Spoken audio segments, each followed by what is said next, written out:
இப்போ இந்த குப்பையை வந்து நம்ம இந்த உப்புங்கிற மஞ்சள் பொடி போட்டு நம்ம நல்லா கழுவிட்டு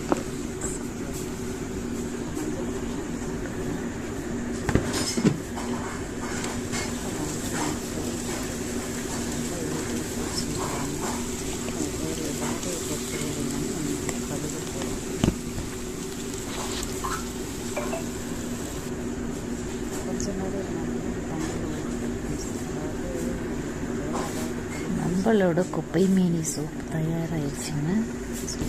யாருக்கெல்லாம் வேணுமோ கமெண்டில் சொல்லுங்கள், நிச்சயமாக உங்களுக்கு அனுப்பி வைக்கிறேன்.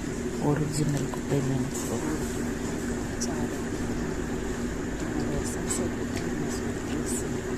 எந்த கெமிக்கலும் இல்லாத ஒரிஜினல் குப்பை மேனி சூப்.